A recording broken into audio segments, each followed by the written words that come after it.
Tonight, it's kind of one of my favorite presentations because it's just such a showcase of the brilliance and creativity of God. Oh, yep, I gotta turn on my sound. All right, okay. It's such a showcase of the creativity and brilliance of God. Now, we're going to talk about discoveries that have really been attributed to things that people have seen in nature. Now, many of these inventors have been Christians. Some of them aren't, but they've looked around them and they've learned from things in nature. Now, some of these have totally changed all of human history, all the course of human events. Others have just been major innovations, others are just fun. Now, I'm not talking about the principles of science. Most of the original founders of the very principles of science were strong Christian believers who believed in a recent creation of everything by God, exactly as laid out in the Bible in a clear, straightforward way. People like James Maxwell created the mathematical equations that really drive all of electronics in the world today. Or Michael Faraday, 2 constants of science were named for him and invented electromagnetic induction, the electric motor, electroplating, Louis Pasteur, Lord Kelvin. All these guys were strong Christians, and it didn't keep any of them from developing modern science. Matter of fact, it drove them knowing there was a creator who was a logical entity. There should be logical laws behind creation, and they went searching for them, and they found them. Now, all the time we will hear told to our young people in newspaper editorials that if we start teaching creation, we're going to drive everybody back into the dark ages. We won't be able to understand or invent things. The exact opposite is true. And this is the point of this lecture. I love it when young people come because it's just inspiring to see what God has made. Now, I'm going to jump right into it with this verse. And by the way, during Q&A time, I'm probably going to spend the first 10 minutes talking about what God can do when we take His word seriously from the very beginning, and we can get into an entire education system of a country starting by portraying God's word as absolute reality in every area, in biology, in geology, in world history. It is reality, how it affects the thinking of students. And it's just awe-inspiring what God has been doing with this in the nation of Fiji. And I'm going to talk about that at the end.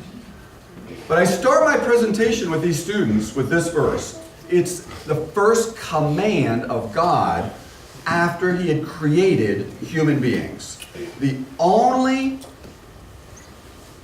things He created capable of choosing whether to obey Him or not. He gave us that total freedom.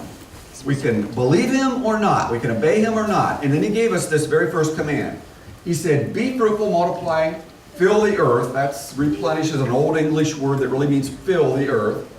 And subdue it. Have dominion over the fish of the sea, the birds of the air, and every living thing that moves upon the earth. Now that word is an ancient word from Hebrew that was translated originally as having dominion. The roots of the word, the meaning, is to control, to understand, and to use. Controlling and understanding and using the creation. We were given the privilege of doing that. Now, science is about understanding, controlling, and using creation.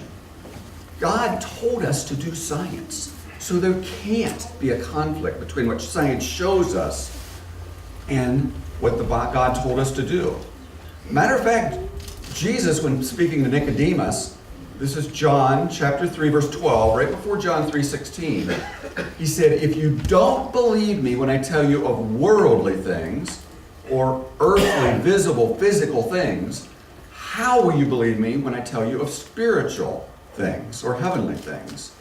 See, God, Jesus, they connect what the Bible has to say about the physical world and what it has to say about spiritual moral truths. There's no disconnect. It's all one. So here's our command. Learn from creation. Second verse that kind of leads into the talk tonight. This is from Job, where one of the speakers who was talking to Job There are lots of truths in there that come out throughout the dialogue, but this is one of them. Ask the beasts, ask the things that God has made. Observe what God has made, and you'll learn from it. They will teach you. See, when God said take dominion, I asked myself, because I'm a research leader, I'm an engineer, I like to understand why are things said? Why do they work the way they do? It's kind of the way my mind works. And I came to the conclusion, there's two basic reasons God told us to take dominion. One comes up in Romans 1, first chapter, verses 19 and 20. It says, everybody is without excuse for belief in God because of what he has made. By observing creation, we are totally without excuse for belief in him.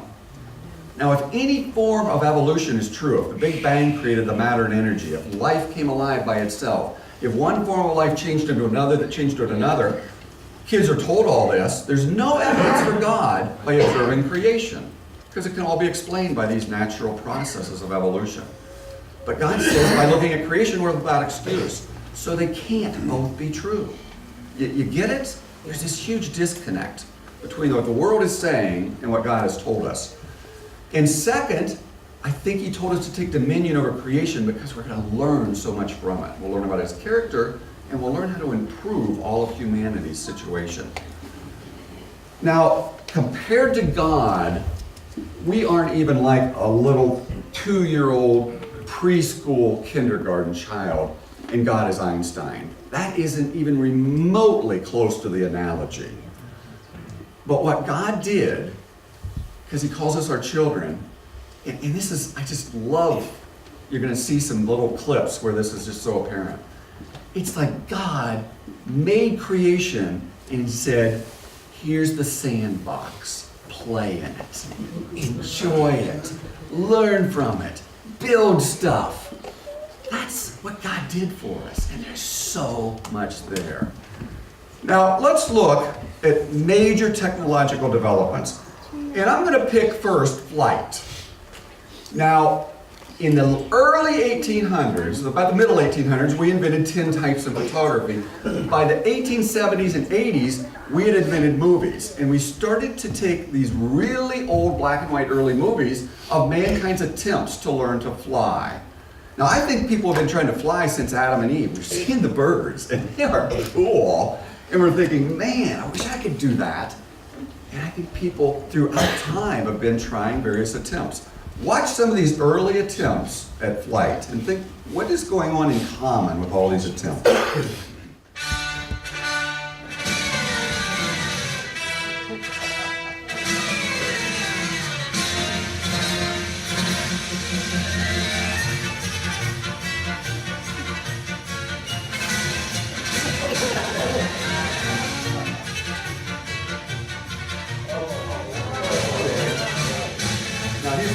That was the pilot.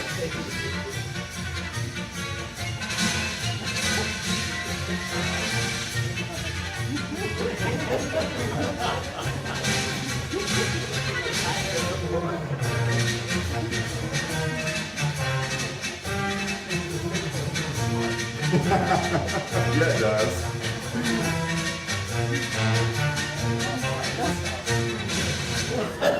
No. Ken's comment was, that makes that fish look pretty smart. Now, what did they have in common? All these attempts. Birds. Birds' wings, birds' feathers, birds' motion. We were looking at the birds. It was men that were doing it. And it was men trying to copy birds.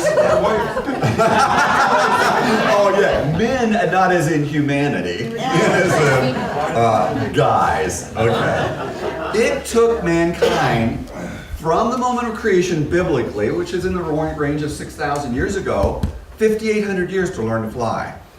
And I'm convinced without the design of the bird's wings, I'm not sure we wouldn't still be earthbound. The Wright brothers were two strong Christians looking at creation.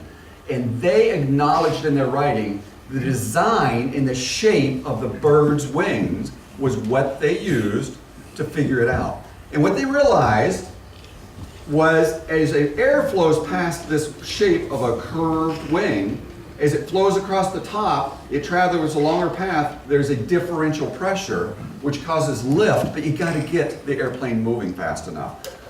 Now, the Wright brothers' flight was 1903, only 115 years ago. Before that, no one had ever flown.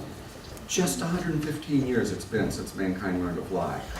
And I went poking around, I didn't realize it, but after their initial flight, they came back within a few days or weeks, and they brought a film crew, and they filmed both Wilbur and Orville climbing on that airplane and flying. And this one really sent chills up and down my spine. Watch an original film from 115 years ago of mankind's first learning to fly.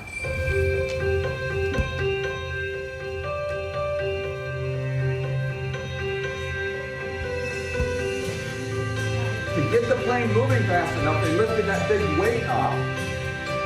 There's Orville and Wilbur, they're climbing on.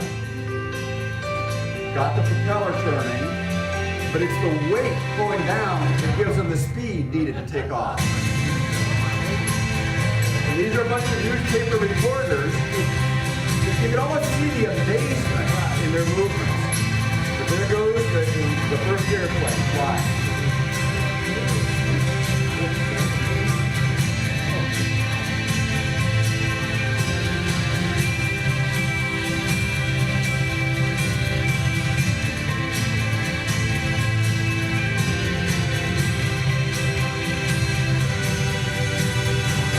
So, you know, it's not just up and down. They're soaring and banking and flying and they're having fun. They're playing in God's sandbox. Because they looked at a bird, they started to understand the principles by which that bird could fly, and they were able to reproduce it. And look at where it's led. Unbelievable developments. Now, looking at birds hasn't just changed flight. Anybody remember the original computers? I mean, the IBM computers would fill this room.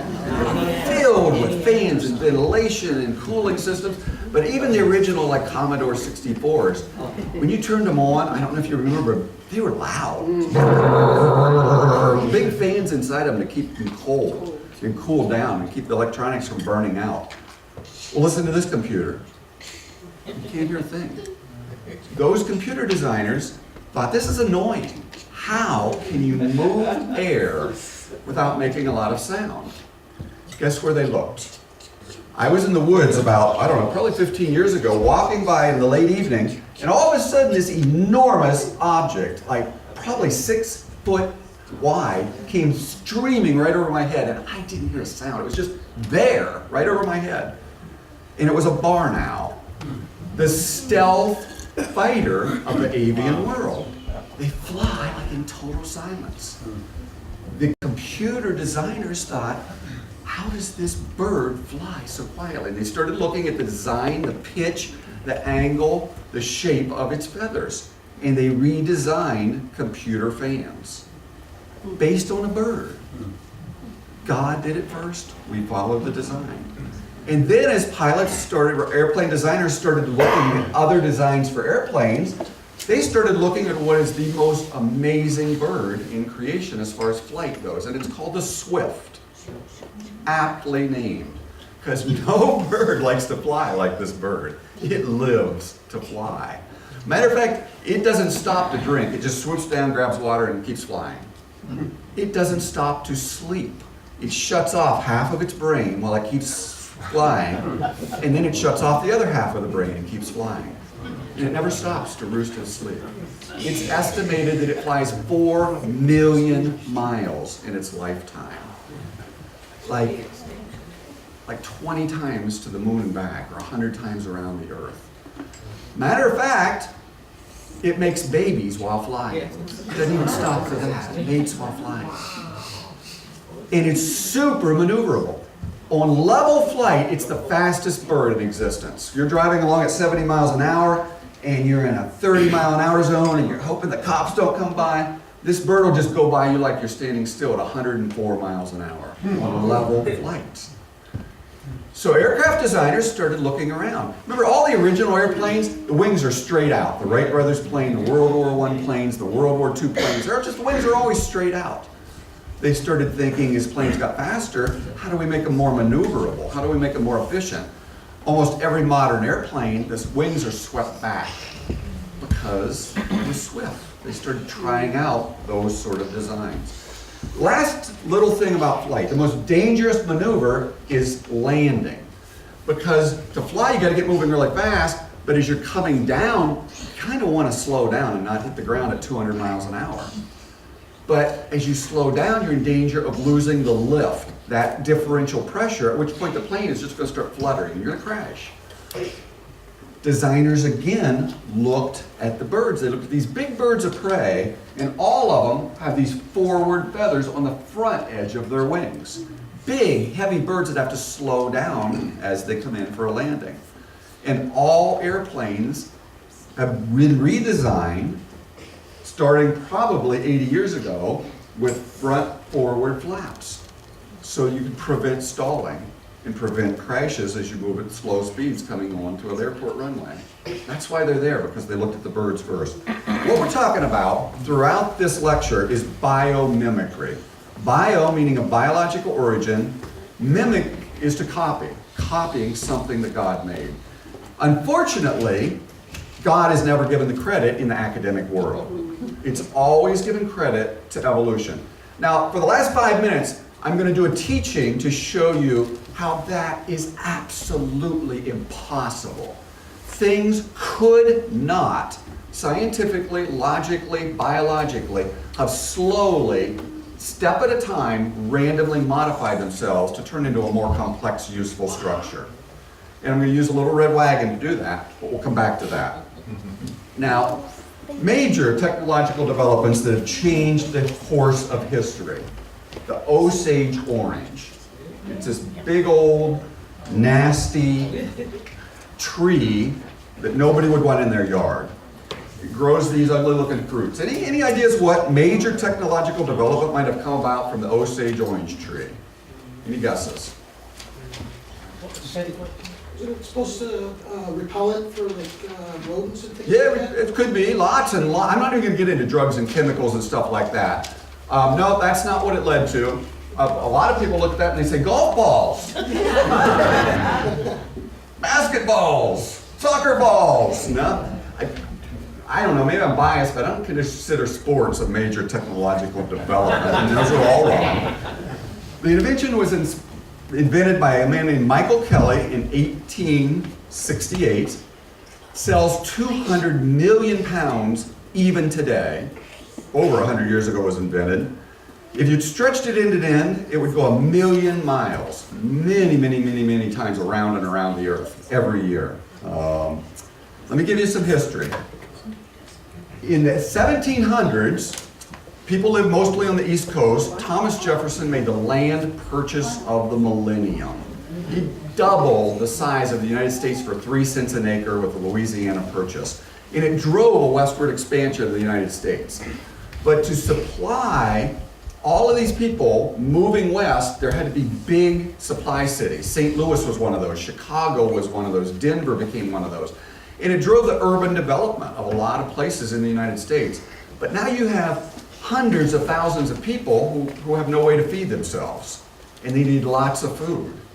And cattle is one of the most important, easy to raise food sources that supplies lots of food for each animal.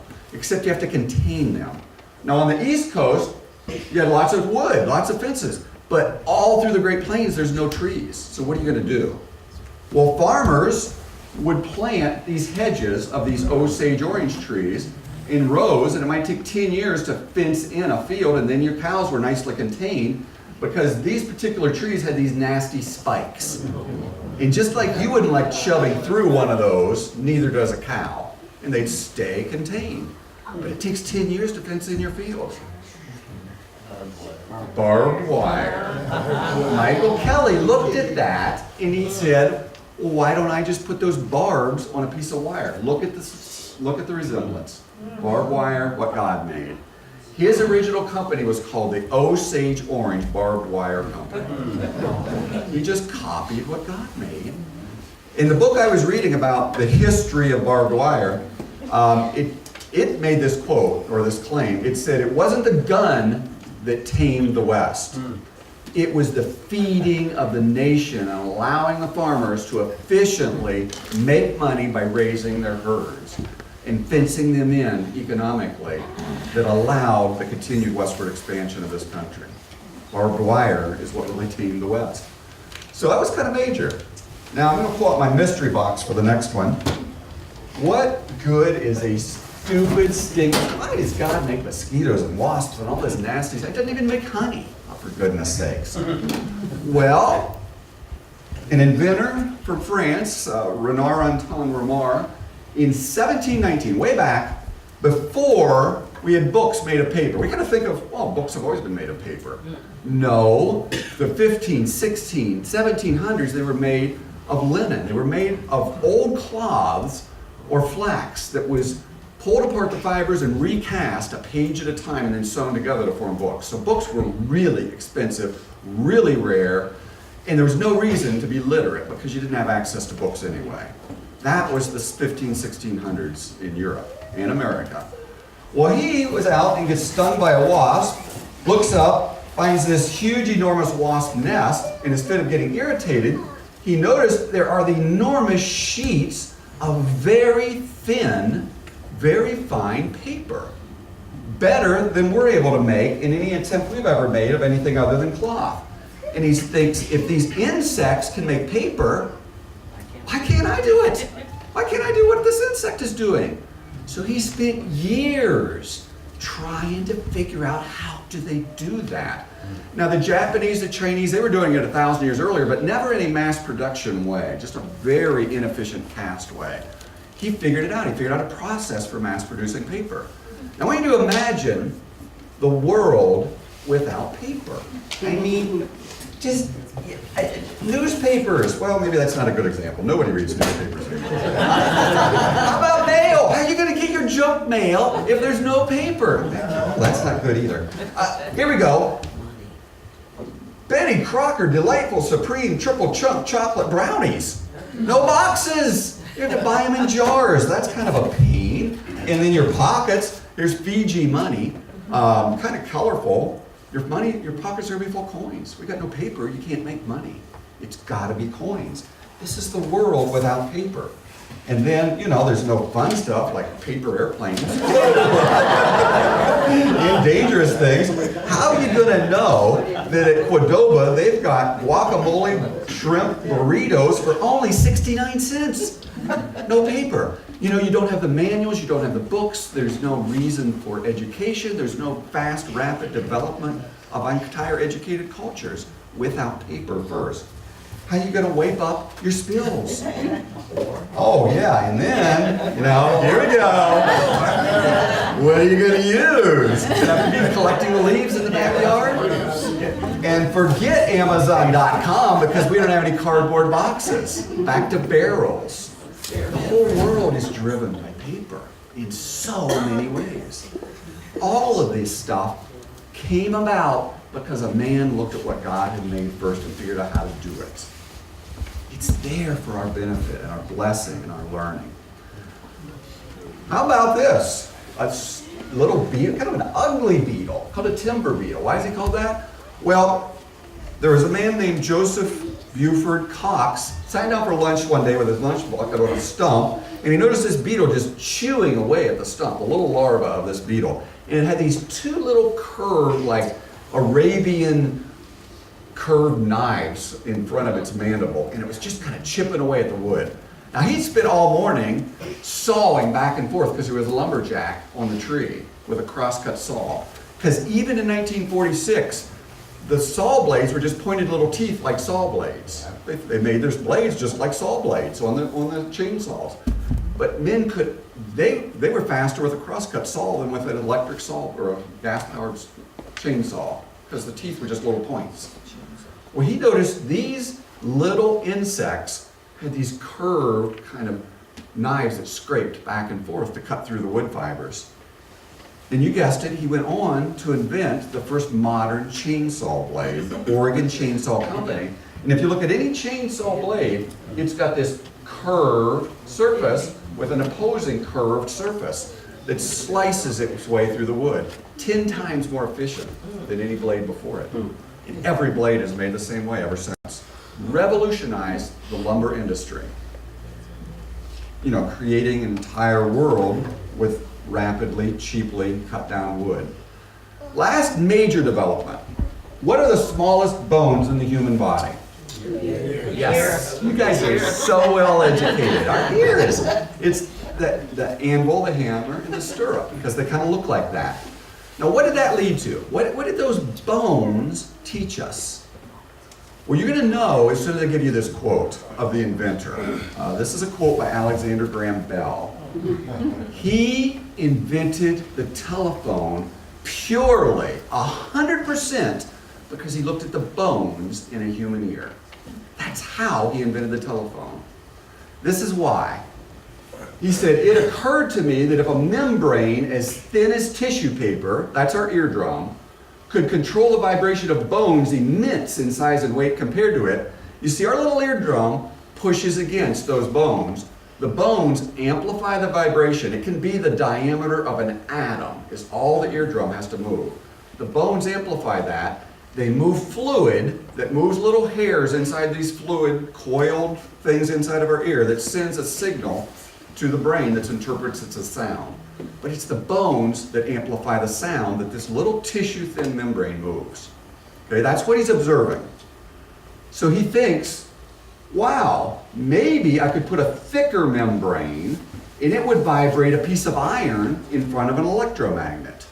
Exactly the same principle. But if you move iron in front of a magnet, it creates an oscillating electrical signal. It can be sent through a wire at the speed of light, and then that signal can move another piece of iron at the other side, which then moves the membrane at the other side, which creates sound. So you can take sound, turn it into an electric signal, take the electric signal, turn it back into sound by moving a membrane against a piece of iron. Just like our eardrum moves a bone. That's where he got the idea. He would have never invented it had he not been a vocal pathologist. He wasn't a scientist, he wasn't an engineer, he was like a doctor. But he had a deaf mother and a deaf wife, and he wondered, how does the ear work? And it led him to invent the telephone. Isn't that cool? Yeah. It was what God did that led to all this modern technology. Anybody remember what the first message transmitted over a wire was? Watson, come here. That was okay, this was a trick question. The first message transmitted over a wire was actually, what has God wrought? That was Samuel Morse, a strong Christian man who worshiped, trusted the Bible and the Lord. And when he invented the telegraph, which is an electronic signal sent over a wire, his first message was, what has God wrought? That's an ancient word that means made. What has God made led to what mankind has been able to make. That's the message. That's what he wanted people to know. God's the one who invented it. I'm just copying. Alexander Graham Bell, I heard someone else say it, he actually broadcast, Watson, come here. And that was the first message transmitted over a telephone. It was rebroadcast as sound that came through, the staticky old sound. But all of our computers, all of our satellite transmissions, all of our TVs, all of our cell phones, all of our sound systems in our cars, they're all because God made the ear. And we copied the design and understood the principle. Little things like the cockabur. You go into the woods, they get stuck all over you. You got it. You can almost see it in the shape. But here, young people, the guy who got a bunch of these burrs stuck to his pants, and he's trying to figure out, why do they stick to me? There are thousands of them all over me, and I can't even pull them off very easily. How does that work? He spent 14 years figuring it out. Day after day, week after week, month after month, year after year, trying this, trying that, trying to figure out, how did God do this? That industry now makes $1 billion a year, and it employs 2,500 people to this day. The space station astronauts, they use Velcro as their main method of attachment because it's so easy. Shoes, clothing, it's everywhere because he just observed what God had done. Look at Velcro. It's just like on a miniature scale, the little hooks that grab on the fibers that are these little seed pods. Exact duplicate of the concept. Other kind of useful inventions. This one revolutionized travel and safety. Now, how could a dog's paw do that? Well, let me give you the background. A man named Paul Sperry loved to sail, 1935, but he also loved his Cocker Spaniel. So he would take his Cocker Spaniel sailing. Now, shoes at that time were made of just smooth leather underneath. That was the known, established, best way to make shoes. And I think the theory was the more surface area contact between your foot and the ground, the more stable you'll be. So lots of flat surface on the bottom of your shoe. But he noticed when he was on his boat and water would wash across and he'd run over to get a rope, he would often slip and fall. But meanwhile, his dog is just going back and forth, and he's not slipping and falling. And he's thinking, how come my dog doesn't fall? And instead of just leaving it at that, he started to look at his dog's foot. And he thought, you know, my dog has these leather pads at the bottom of his feet, just like my shoes, but it doesn't cover the whole foot. There are these V-shaped grooves. I mean, if you kind of imagine it, you can have a V here, and then there's a V there, and up here's another V, and up here's another V, and the water can channel between the pads. He went on to invent what's called the deck shoe with the herringbone pattern. And from that day on, that is the standard basic design of tennis shoes. Now you've got little bumps and you've got mounds and you got all this stuff, but there's essentially always a V-shaped channel between the bumps and the mounds. And automobile tires, same thing. V-shaped grooves channeling water out to the edges. He got it from the dog. Without the dog, I don't think he would have ever thought of it. Now maybe somebody would have, but the fact is it was observing what God made first that caused it. Now here's a fun thing. What was God thinking? Why would he make a box-shaped fish? Must have been an off day in heaven. I mean, matter of fact, as I was kind of looking at papers on this, there's a quote from Science Magazine. As people were studying this fish, Science Magazine, they said, this fish should swim as well as a barn should fly. It is square, for goodness sakes. You would think it would be horrible as far as being pushed around by the waves. But as they observe these kind of fish, they notice they're as good or better on a coral reef at just maintaining their position than streamlined fish. They're just flapping their little fins and staying right in place. So auto designers, have you noticed lately these stupid box-shaped cars? What are the auto designers thinking? Turns out, if you take the exact shape and angle of where the things lead into these corners, it causes a reverse vortex flow that counteracts the drag you would think would happen as wind hits the front of these cars. Matter of fact, Daimler Chrysler, they did a concept car where they said, we are going to design a car as close as we possibly can to the exact design of a box fish. Based on the fish's design, they could see in the wind tunnels all of these perfectly moving air around the corners, not causing any drag. Excellent in maneuverability, and it got 70 miles per gallon. Better than some of the streamlined cars of the same size, weight, and motor. Isn't that amazing? Because God designed it first. Now, the last couple things. What are we going to learn from a lily pad of all things? Well, this one goes back a ways. The original World's Fair. It went back clear back to 1851. We're in the middle of the Industrial Revolution. We're building giant railroads, skyscrapers, expanding humanity's technological knowledge. And we wanted to showcase it. Look how smart we are. Well, there was a contest to design the most fantastic, fabulous showcase building the world had ever seen. And it was in London, England, and the contest winner wasn't an engineer, wasn't an architect, it was a botanist. A botanist said, I can build this building, just trust me, and he won the contest.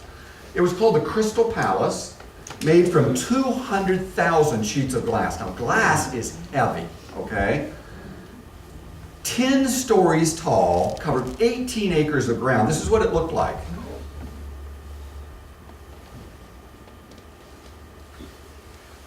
So all these inventions, the world gives it credit to they've evolved. You throw the word evolution, well that explains it. It's there because it evolved. It was useful, therefore it had an advantage, therefore it just got better and better with time and more copies were made of it.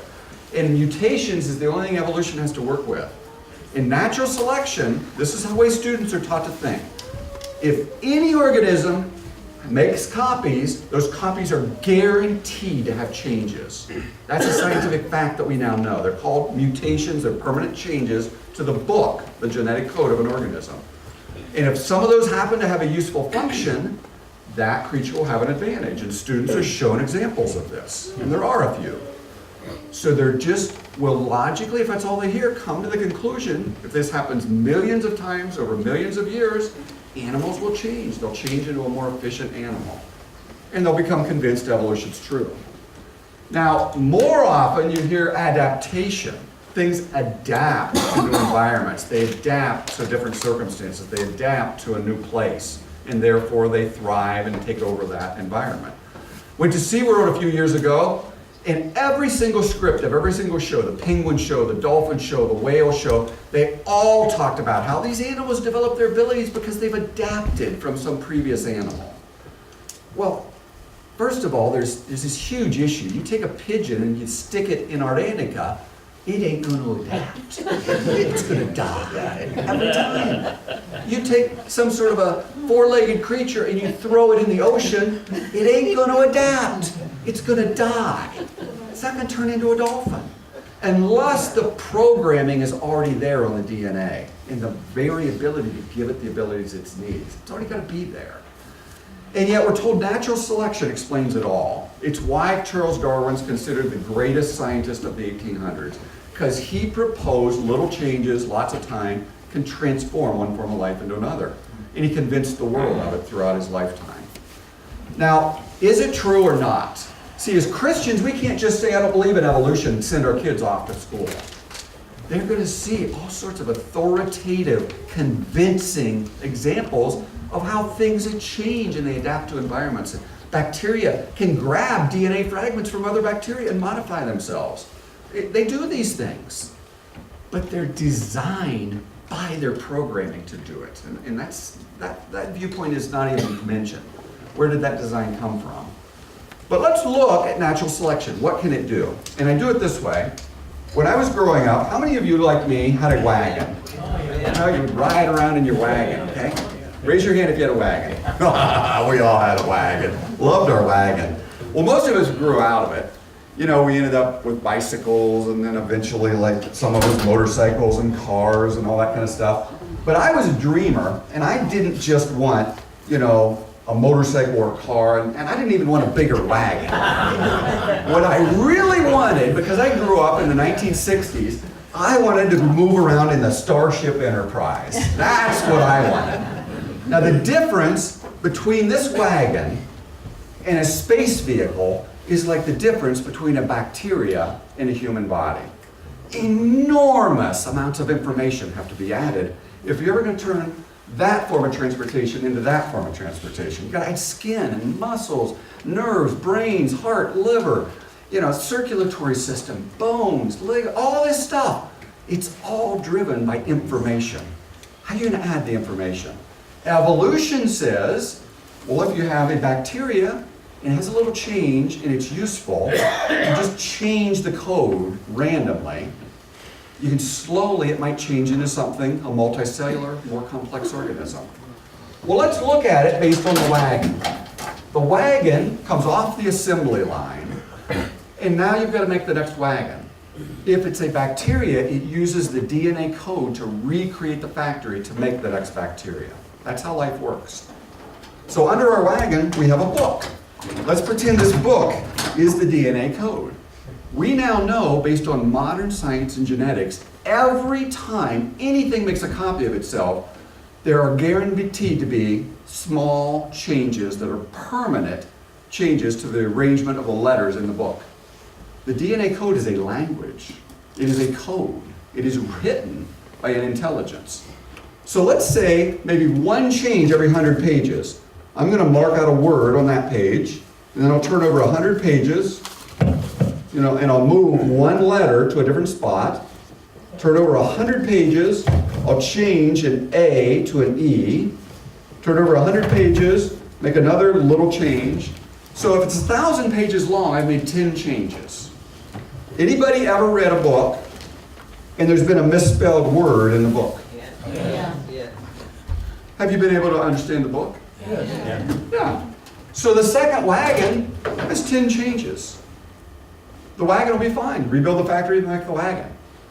Okay, now natural selection is like the quality control department.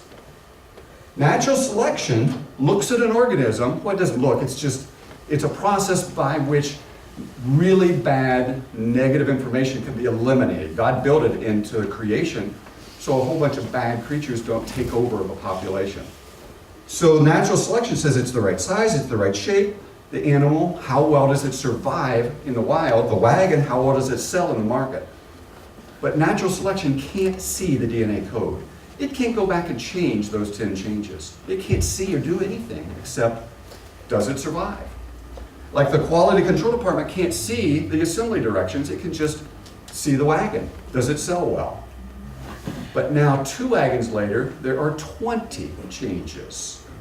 3 wagons later, 30 random rearrangements of the letters. 10 wagons later, there's a mistake on every 10 pages. 100 wagons later, there's a mistake on every single page. 1,000 wagons later, there's 10 mistakes on every single page. That's only 1,000 generations. 10 mistakes on every page. Now, is that randomly rearranging letters ever going to create an improved wagon on the way to becoming a spaceship? No. It's obvious. It's absolutely obvious. But here's what students are told. Maybe the letter red somehow got changed to the letter blue. It's a positive mutation. Now, we haven't added useful, functioning, interrelated information. We've just kind of changed something that might have a useful function in a specific situation. And the blue wagon might sell really well in the market. But that blue wagon just took with it thousands of little tiny mistakes that are continuing to build up and build up and build up to the point where wheels start to fall off. Now that wagon will be eliminated, but every wagon that gets through continues. Little mistake, little mistake, little mistake. Natural selection can't stop them. 99.99% of all mutations are so minor, they just pass on through to the next generation, and then they continue to build more and more and more of them, like little pieces of rust on a car. It's like your car, one day, doesn't just totally get covered with rust. It just builds up over decade after decade. There's only been 150 generations of humanity since Adam and Eve, according to the Bible, maybe 200, somewhere in that range. That's it. That's all the generations that have ever been.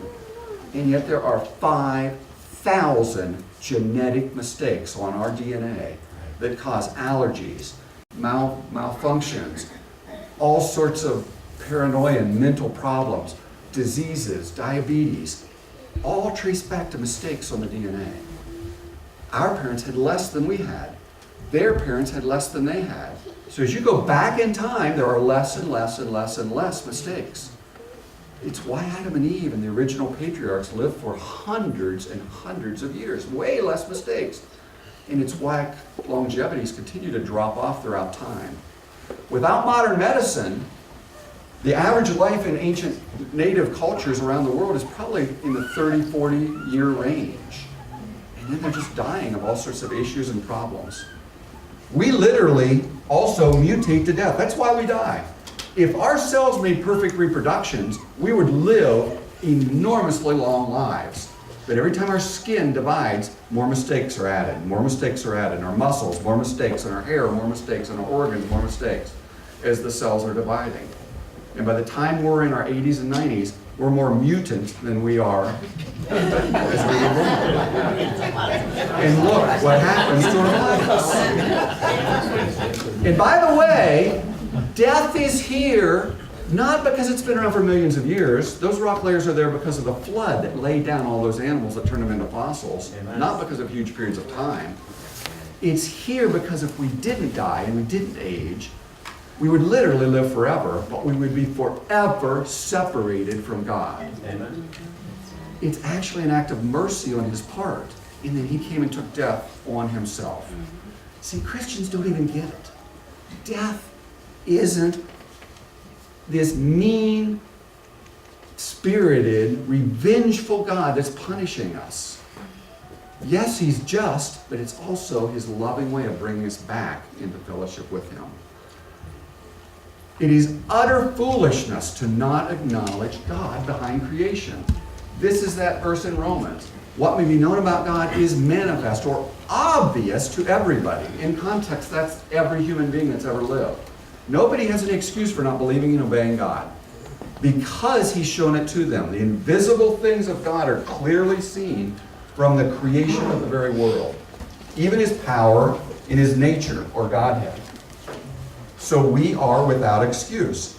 And what happens when we don't acknowledge God as a culture? The very next verse. When we know God and don't glorify him, and we're not thankful for all these things he's shown and given us, we become vain in our imagination. And our hearts become foolish, and they become darkened. And by the way, whenever you read about a heart in the Bible, when King David said, Lord, create in me a clean heart, do you think David had a cholesterol problem? It's talking about his thinking and his beliefs. That's our heart. Our thinking and our beliefs become darkened. In professing to be wise, we literally become fools. Believing one animal can turn into a completely different body structure is foolishness. We never see it. And we know genetically it can't happen. It's all fantasy to pretend God didn't make everything. And those who change, we change the truth of God into a lie. We start worshiping the creation or the creature more than the creator. And he's the one to be blessed and served forever. So what should we do? If that's utter foolishness, we need to be humble. Prepare your children for what they're up against. They are going to be ridiculed when they get to university. They are going, if they dare to say they believe God literally made humanity, literally made different kind of animals, they're going to be laughed at by their peers, by their professors. They're going to be in jeopardy of graduating. So make sure they understand why it's happening and what is the truth. And if you're humble, you don't care what people think about you. Seek first God and his righteousness. And you'll be amazed what he'll do with that. You'll be amazed at who you'll affect by being willing to be persecuted and ridiculed without responding back with the same hate. Humble yourself in the light sight of the Lord. He'll lift us up. He resists the proud, gives grace to the humble. The humble, he'll guide. He'll give judgment. He'll teach us. But first we have to be willing to acknowledge he's the one who's in charge. That's the ultimate lesson of all this. Seeing the glory of the things God's done and then being humble with it. I'm going to skip past this. During Q&A, we're going to look at what God can do when we put the Bible and connect it to reality in an entire education system of a country. Just a comment before Bruce comes back on Fiji. Linda Lash is sitting up here in the front row. Yep, that's you. Sometime last year, she came up after a meeting and handed me a book. And it was The Descent of Man, 1874 by Charles Darwin. Those of you that have been coming for a while, you may remember I put a page on each of the seats for you to take home one night. The last page of that book, Darwin described his trip around Fiji. And he described in that last page all about the horrible black cannibals and headhunters of Fiji. And I don't take the time to go into the description, but he described them in a very horrible way. And he says on that last page, I would rather be descended from a monkey than from the people he saw on Fiji. That's incredible. Now you listen to the story about Fiji and what's going on with those black people who are our brothers and sisters in the Lord. I need the page of that book when I go back. I'll give it to you. You need to hear the story now. And I've got a microphone.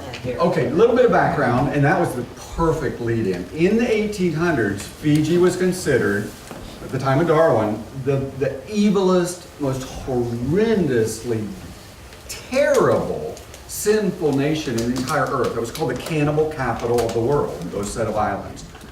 And the king who unified the islands, his claim to fame was that he had eaten 990 human beings. And they raised children to eat them. That's the evilness of this culture. But it was normal. It was expected. They saw nothing wrong with it. It's a food source. That's the level of depravity to which humans can sink when they leave God out of their thinking. Now, missionaries came. Some of them died. A few of them that were eaten, and it motivated more to come. In about 1860, the miraculous happened. One of those missionaries, in learning the language and meeting with the king, the head of the entire nation, he came to realize that God had made human beings in God's image, and that God had become a human being and died in his place for his sinfulness. And he realized, how can I eat humans who are made in God's image? And just like Nineveh, he totally changed. He was regenerated. He became a Christian, totally turned his back on his sinfulness. And the nation followed him like Nineveh. And thousands of Methodist churches grew up all over the nation over the next few decades. They changed their very way of clothing, so they weren't even tempted by human flesh. They wore long flowing robes and Scottish kilts on the entire, to this day, that's their normal dress. Now, that continued for a century. But as we got into the 1980s, 1990s, the leaders of Fiji, who are still strongly coasting on a Christian culture, as America was in the early 1900s, they see their youth with less and less interest in the Bible. In spite of the fact every single child in Fiji was given a Bible over a 5-year period in the last 10 years. They're watching movies, and their textbooks are filled, written in America, Australia, England, with pure evolutionary concepts. We've all come from animals. And with the same sort of results. But their schools are still filled with religion. And they've moved from a religion of Jesus is the one who saved us and nothing I can do to add to his salvation, to a religion of if I'm a good enough person and obey the 10 Commandments and a bunch of rules, then I'll be okay with God. So that's where they're at. Okay, that's the background. Well, I was over there, did the usual, go speak in some Bible schools, go speak in some Christian schools, was invited to come along. But I suggested to the missionary, if I could bring credible American scientists and give science assemblies in their public school system, and it's a very good public school system, very well funded, they share textbooks, but they have uniforms, very well disciplined, and so on, and give every one of these kids, one of these devotional books where every day of the year there's a topic on anatomy or parts of our body or biology or geology or the fossil record or dinosaurs. Every day is a different topic from science with a Bible verse at the bottom tying science, tying reality to the Bible. Do you think they'd let me distribute in the schools? Well, the missionary, like no one I've ever seen, caught the vision. The head of the Department of Education, his secretary just retired, knows every single principal in the entire nation. She became the head of the Fiji Creation Science Association that was set up. We got permission from the head of the Department of Education to go to every single high school in the nation over a 3-year period. So we started going back, and we distributed about 20,000 books the first time in 35 schools, spoke to 19,000 students along with the teachers, and then came back a year later in February, and I couldn't believe what I had seen over that year period to redo it. And then we reprinted the book in hardcover color, okay? First thing I discovered was that 70 or more churches, the pastors and their wives, had committed to every single day of the year to get on their knees and pray until every student in their entire nation had heard the gospel message and received one of these books and presentations. So you got a whole nation of churches praying over this project. Second, we were invited, and by the way, 100,000 of these books arrived while we were in Fiji. That's what's in these shipping containers. And they were, every church we went to, they're just stacked to the ceiling. I mean, look at this stack of books. They've climbed up there in order to stack them all the way to the ceiling. And this is Julie Von Vett. She's the co-author, and I'm the co-author of this devotional book. And by the way, there's three different books with different things in each book out there on the table. We were distributing the one that you'll see is on the table, and it's called Explore the World, for other nations. It was called Pearls in Paradise for Fiji. It's the same book. Then we were invited to meet the president of Fiji. Had a 15-minute slot. We ended up spending an hour. He profusely thanked us for helping the children understand Christianity is real in his country. Now, it's a weird system because 40% of the people in Fiji are from India to pick sugarcane back in the 1800s, and it's a huge Indian population. So there's lots and lots of Hindus there. And their public schools have a Hindu temple in the middle of the school, and that's okay, as long as they follow the national curriculum. There's Muslim schools, Seventh-day Adventist schools, and just whatever flavor, lots and lots of Christian schools. We get to go to all of them, and every single assembly ends with a clear presentation of who is this creator. He's also your Savior who died for you and your sins. And he said it's the only way to come back into fellowship with God. They hear, and it's in the books too. So here's a typical assembly.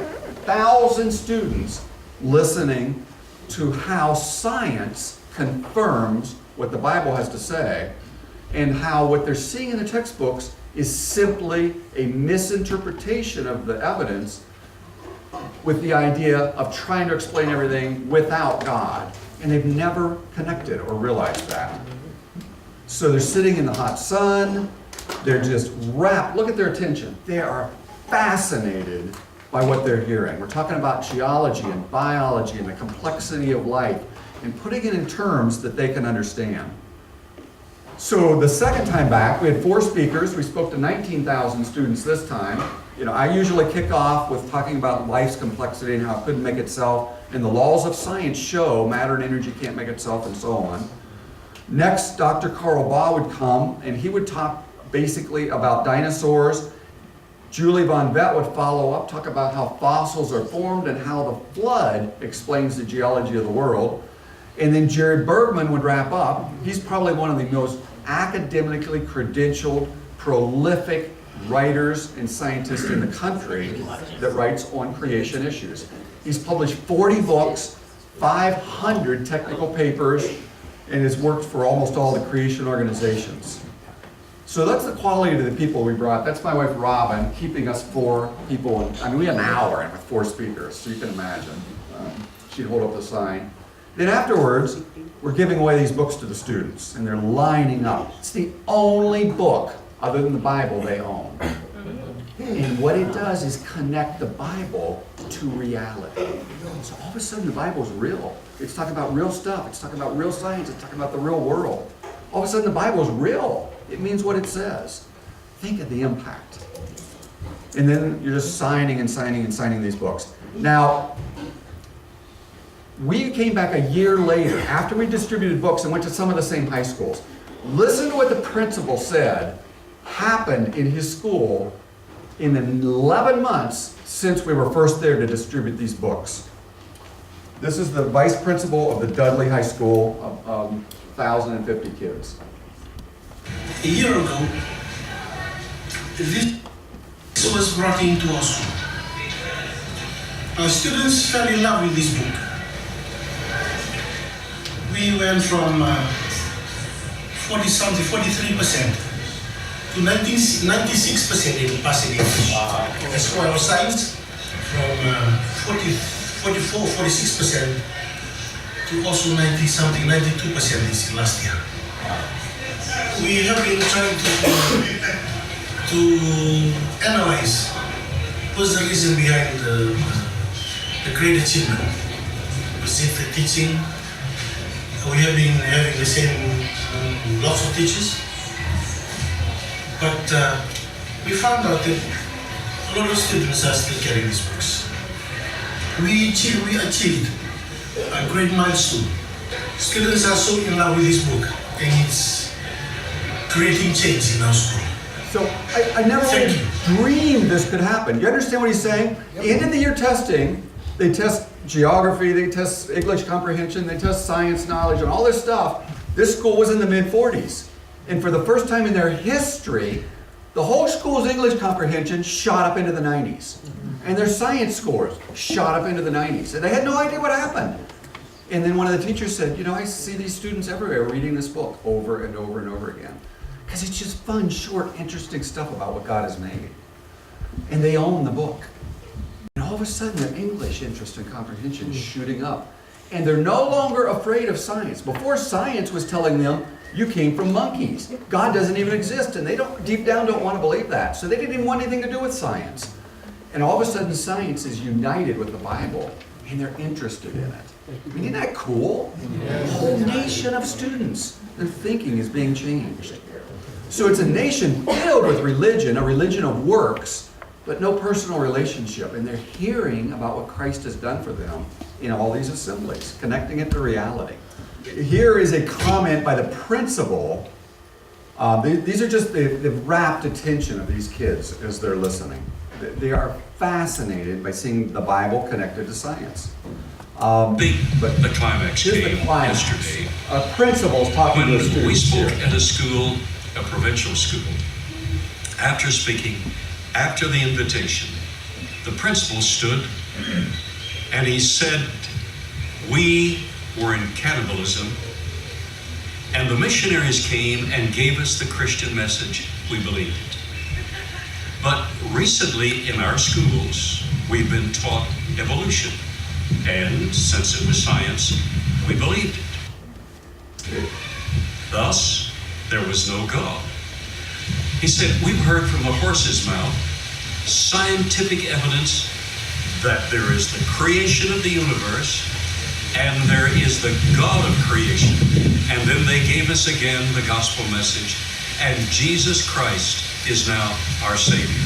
What more could we Can you ask? imagine that in American school? It is so refreshing.